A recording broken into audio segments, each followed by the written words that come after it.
Donc je suis à Chanteloup-les-Vignes, Triel, sur Seine-et-Carrière, ici dans le campement des Roms, campement historique, habité depuis 10 ans par des Roms, et on dirait une cité fantôme. Donc a priori, il n'y a plus personne. Toutes les voitures, carcasses et autres ont été abandonnées. C'est quand même, ça c'était une famille qui habitait là, donc tout était désosselé. Tout ce qui était usable a été utilisé. Donc un terrain vraiment dévasté par l'homme. Et pour quel but on saura un jour. Voilà, nous sommes ici au campement avec la police municipale, la police nationale qui est là. État complètement délabré. L'église, ce qui reste de l'église. Il y avait beaucoup de monde. Bien, personne. Personne, tout le monde est parti. Là-bas, il y a une énorme infrastructure, ouais. Mais il n'y a personne. Je ne suis pas certain que ce soit le D'accord. moment. Quand vous voulez. Pas méchant, c'est Mais en plus, strict. le problème est qu'il y a un seul chambre. Ça dépend de la famille qui en a 4 enfants, 6 enfants, et ils ne sont pas possibles pour vivre pour un seul chambre. Il y a beaucoup d'enfants et 2 personnes aussi. Et en plus, il faut regarder. Le propriétaire était d'accord pour que vous soyez sur le terrain? oui, c'est ça. C'est un terrain privé?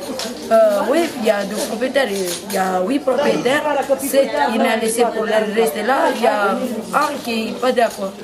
Mais maintenant le maire aussi, il veut faire tout ça. Donc je suis avec le maire de Triel, M. Joël Mancel. Merci de m'accorder un petit peu de votre temps aujourd'hui, ce matin. Il y a eu donc l'éviction, l'expulsion des Roms. Quel est votre... est-ce que vous avez des commentaires sur cette éviction aujourd'hui? Bien, au bout de la 3e fois, puisque cette fermeture de camp, je préfère la fermeture du camp que l'expulsion, donc était prévue déjà au mois de juillet 2 fois, et bon, aujourd'hui c'est la 3e qui est la bonne, on va dire. Ils étaient prévenus, donc beaucoup se sont déplacés. Certains ont trouvé des solutions dans des familles, des amis. Mais beaucoup se sont déplacés sur Triel, puisque le petit camp qui avait été ouvert en hiver dernier par une famille qui avait souhaité se désolidariser du grand camp, donc était allé sur Triel sur un terrain du département. Donc certains se sont déplacés, même plus que prévu. Et aujourd'hui, on se retrouve avec une 50aine de caravanes sur Triel. Alors qu'il n'y a pratiquement plus personne sur le camp d'origine. Et qu'est-ce que vous allez faire? C'est une question alors c'était à la le préfecture deal, peut-être? Voilà, c'était le deal qu'on avait passé avec la préfecture, hein, c'est de faire un camp temporaire sur le périmètre du terrain du département. Évidemment, on n'avait pas prévu qu'il y en ait autant. C'était temporaire. C'est temporaire et on va voir avec le sous-préfet combien de temps ça va durer et qu'est-ce qu'on va faire de ces caravanes qui sont autour du périmètre, puisque c'était uniquement dans l'enceinte et non à l'extérieur qu'on avait toléré qu'il y ait des caravanes. Donc voilà, quelque part, c'est un problème qui se déplace. C'est un... voilà. Donc je suis avec le maire des Carrières, monsieur Christophe Delrieux, merci de m'accorder votre temps.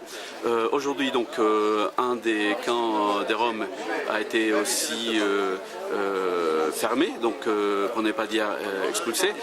Quelle est votre première réaction à cet événement de ce matin?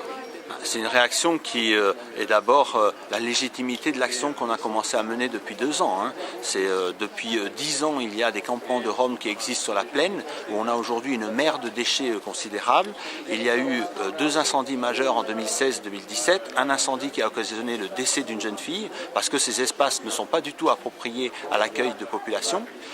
Et dernièrement, le dernier campement de Rome qui est une émanation du campement de Triel sur Carrière-sous-Poissy, il y a là des actions où ils brûlent les gaines plastiques de tous les câbles électriques qui provoquent des fumées très irritantes dans toute la ville de Carrière-sous-Poissy, où on a des témoignages très forts de personnes qui ont même dû mettre leurs enfants en prise en charge médicale.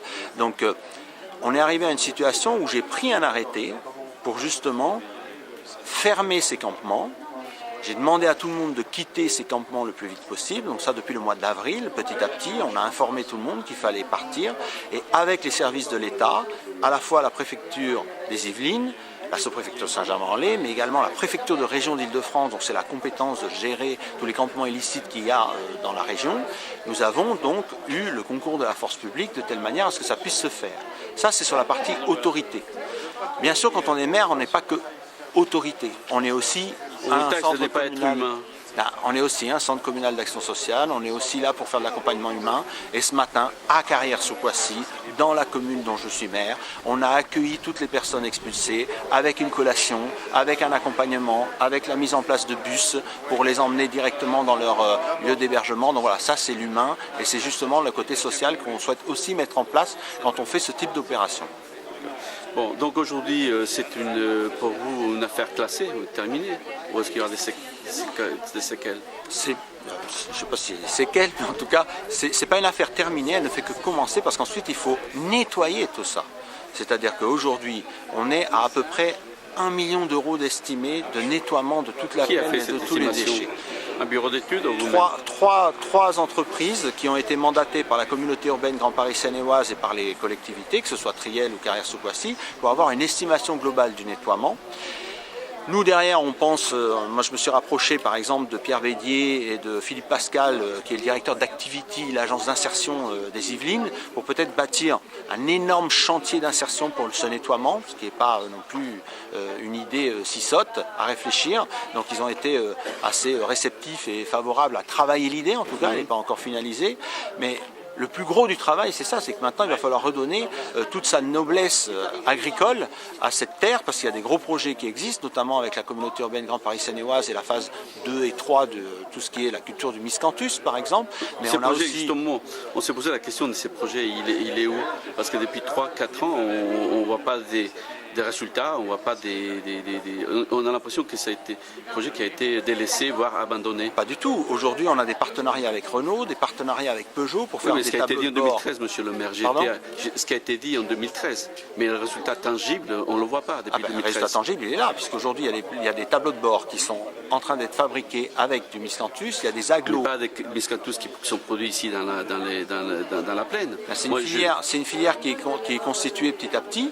Donc là, aujourd'hui, elle arrive à maturation puisqu'il faut 3-4 ans avant de pouvoir récolter le miscanthus. Donc c'est ça aussi qui prend du temps dans la culture de miscanthus. Et aujourd'hui, c'est un projet qui porte. On a même un partenariat avec le lycée agricole de Saint-Germain-en-Laye, horticole et agricole de Saint-Germain-en-Laye, où justement tout ce qui est permaculture, et ils sont très intéressés par ces terres qui existent là. Il y a des tas de projets qui sont menés et en tout cas, c'est certainement pas le caractère de déchetterie qu'il y a aujourd'hui qu'il faut faire perdurer pour la plaine de Chanteloup.